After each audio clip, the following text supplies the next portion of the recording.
Hey there, card folk. Speedrobo here. Last night at work, we hit Legend rank with Bermuda Triangle, and my entire ladder climb was primarily Bermuda Triangle with a little bit of Spike Brothers. Now, as you all know, Bermuda Triangle is the worst clan in the game, and Spike Brothers is the second worst. So what we're going to do is we're going to do a deck profile for the Bermuda Triangle deck that I primarily use, and I'm going to show you guys how it works, the thought process behind it, and how to be successful in Cardfight 0 with Bermuda Triangle yourself. Let's go take a look. Did not click that. There we go.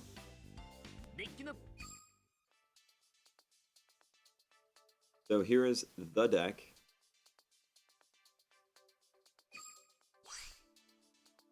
And we are going to check it out. Okay, so starting off, weirdly, you are not running the ride chain. So the ride chain for Bermuda Triangle is the worst ride chain in the game. Unlike the Amber Dragon flavor of ride chain, where when you hit your grade 3, you get a free Superior Call of your Forerunner. Doesn't happen. Unlike the Galahad and Tsukiyomi flavors of ride chain, you don't get like straight up free rides. No, you have to hit all of your rides, and when you ride your grade 1, instead of just auto searching for your grade 2, you only get to check the top 7 for your grade 2 or grade 3 Riviera and add it to your hand. Inconsistent, you're going to miss that a lot, not good. And then beyond that, you have to hit all of your rides perfectly, and all it does as your ride chain bonus is it gives you 1k extra power, and you draw a card when you successfully ride. Honestly, not good enough. Now, if the grade 3 had a good endpoint, we could run the ride chain. But the grade 3 does not have a good endpoint. So the grade 3 is on hit, Persona Blast, give 3 of your units +5. This is basically useless. Unless your opponent has absolutely no interceptors, and I mean no interceptors, then you hit the Vanguard with your Vanguard first, give your rear guards power up so that your opponent's damage checks don't affect you and you can still hit them. That's the only situation in which this has any function. So basically, it doesn't have any function. So we just don't run the ride chain. Not worth it. What you want to run as your starter is Bermuda Triangle Cadet Weddle. So Weddle's skill, she's got Forerunner, and then act. Oh, excuse me. Put her into your soul. Bounce one of your cards, and that's very important because this is how you kickstart your draw engine. So, as people of the old game might be familiar, Bermuda Triangle's whole shtick is step 1, bounce cards, step 2, draw cards. So you have the best draw engine in the game, arguably better than Oracle Think Tank. That's going to be important later. Next, we run 2 copies of Pearl Sisters Pearl. If this, full disclosure, this deck isn't finished. It literally takes a month to grind to get the materials for a single triple rare in this game. That's not a joke, that's not an exaggeration. It will take you a month. So, this deck isn't finished. I'm missing 6 triple rares. It is also impossible to pack pull anything in this game because of how the booster pack system works. That's a video for another day. So right now we're only running 2. Ideally, you want to run 4 of her. We'll get into why later.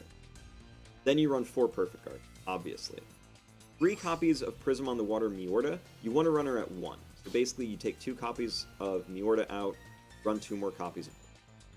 Then 4 copies of Bermuda Triangle Cadet Caraval. This is one of the most important cards in the deck, and I cannot stress this enough. On place, Soul Blast 2, draw 1. You are going to be getting tons and tons of soul in this. Every other card in your deck that draws you a card also soul charges. This converts your soul into more hand. This card is vital. You need her at 4. Next, I'm only running 1 copy of Pearl Sisters Perla because that's all I have. You want 4, period. So when she hits a Vanguard, you get a Soul Blast 1, bounce a card on your board. That's not the important part. The important part is her combo with her sister, Pearl. Pearl, when placed, gives one of your Perla the ability that when that card hits a Vanguard, you draw 1, soul charge 1. So, how this works out is you play 1 Perla. You then play 4 Pearl. Bounce as many of those Pearl as possible, play them again. When this card hits, you will Soul Charge and draw equal to the number of Pearls you played that turn. And keep in mind, unless your opponent's at 5 damage already, there is literally no way for them to stop this card's attack. That is guaranteed Soul Charge and draw. Guaranteed. And then as a bonus, you get to bounce something when she hits. Cool. But this is the core of your draw package. You need 4. Next, we're running 4 copies of Girls Rock Rio. When she's bounced, Counterblast 1, Soul Charge 1, draw 1. You have literally nothing else to spend your Counterblast on in the entire deck. Except for 1 card, which we'll get into later, but you aren't running her for her Counterblast cost in that future. Counterblast cost, irrelevant. Pretend it's not there. So for her, she's basically like, this is what you're spending your Counterblast. You bounce her, Counterblast 1, Soul Charge 1, draw 1. So this is going to be your primary Weddle target and Perla target when you can get her. Something important to keep in mind, don't be afraid to call your Girls Rock Rios to your back row. That is fine if you do that, because you'll just bounce them and draw for it. That's perfectly fine. You put her behind, say, Aqua. Aqua hits the opponent's Interceptor. Perla then hits the opponent's Vanguard. You bounce the Rio that was behind your Aqua. Valiant. That's what happened. So next, we are running 4 copies of Top Idol Aqua. I do recommend taking this card down and putting in as many Perlas as you can. So ideally, Aqua's at 1, Perla's at 4. Then we've got 4 copies of Intella Idol Melvi. While she's on Vanguard and you drive check a 3, you bounce a card, call a card. So she turns all of your triggers into whatever trigger they are, plus a stand trigger. That is really, really good. And this is another way you can bounce your Rios. Again, don't be afraid to call them to the back row and just bounce them, get the draw. Totally fine. Grade 3s. So here's the important thing on the trigger lineup. We're running 9 crit, 4 heal. Now I know that is an incorrect trigger lineup. If you are playing Cardfight 0 competitively, you are running 9 draw, 4 heal. Period. I don't care. However, we're not playing Cardfight 0 competitively, because if we were playing Cardfight 0 competitively, we would be playing Kagero or Shadow Paladin.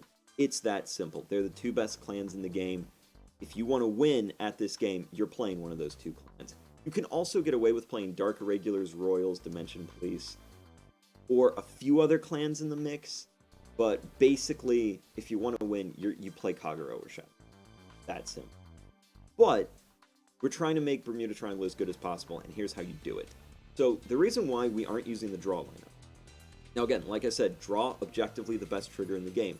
Works no matter when you get it, good no matter when you get it, your turn, your opponent's turn, first damage, last damage, doesn't matter, draws are good. Period. There's no downside to running draws. Except, the only thing Bermuda Triangle does in this game is draw cards. So if all of our card effects are draw focused, the draw triggers are just milling us out. When I was playing draws, I decked out more than once. That's a problem. So what I did was I was like, okay, the thing that's making like Shadow Paladin and Royals successful, and even Dimension Police and Dark Irregulars to a certain extent, is the fact that they can self-boost their crits. So if they can increase their crit,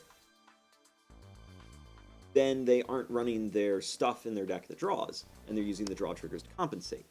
We clearly have to do the opposite. All of our main deck is focused on drawing. All of our card skills focused on drawing. So our triggers are focused on getting us that crit and getting us that damage. That's why you run 9 crit. Now into the actual grade 3s we use. We're using 1 copy of Top Idol Pacifica. You want 3 more of her, you want to run her at 4. When you've got 4 more rear guards, she's 13k. This hits cross rides off. Then, start of your main phase, you soul charge 1, draw 1, choose a card, put it back into your deck. Recycles your triggers, optimizes your hand, awesome. Mega Blast that you're never going to use when she hits a Vanguard, search your deck for 3 cards and call. Cool. Never going to use that. Don't worry about the Mega Blast. It's for her other 2. Because more soul you get, more Caravals you can use. Heck yeah. Running 4 copies of Velvet Voice Reindeer. This is the boss, in quotes, of the deck, this is the card I would say is, like, generally this is the one around. She has the same skill as Intella Idol Melvi, so when you drive check a 3, you bounce 1, call 1. Turns all your triggers into whatever trigger they are plus stand. Great. Good stuff. Then we're running 4 copies of Bermuda Princess Lena. This is the one I'd recommend removing for more Pacifica. When she's placed, you bounce your board. This can be really helpful sometimes, and this is part of the reason why I'm like, all your girls rocks to your back row, because if you ride her, just bounce them and draw for it. And also, she's a 13k when you have 4 or more rear guards. Again, hits cross rides, good stuff. Last card in the deck, Rainbow Light Kareen. She is grade 3 girls rock. When she's bounced, you counterblast 1, soul charge 1, draw 1. Awesome. She's our heal trigger. Doesn't matter which one's your heal trigger. It really does. There you go. That's the deck. Is this deck good? No. Should you play this deck? No, absolutely not. You should be playing Shadow Paladin or Kagero. What are you doing? Do not play this deck. But this is the best build for Bermuda Triangle with the added grade 3s. Not added grade 3s, added triple risk. Yeah, if you have any questions, leave them down in the comments below. I'm going to be streaming this game more. I'm going to be showing off more of what I do in Cardfight 0, because the game's mindless and relaxing, and I kind of like that after a long, busy day in the office of making video games, which, by the way, make sure you check out the games that I've made. Card Battle Spirit Link, now on Steam. We got our first expansion out. Go check that out. I've been Speedrobo, and I will see you later.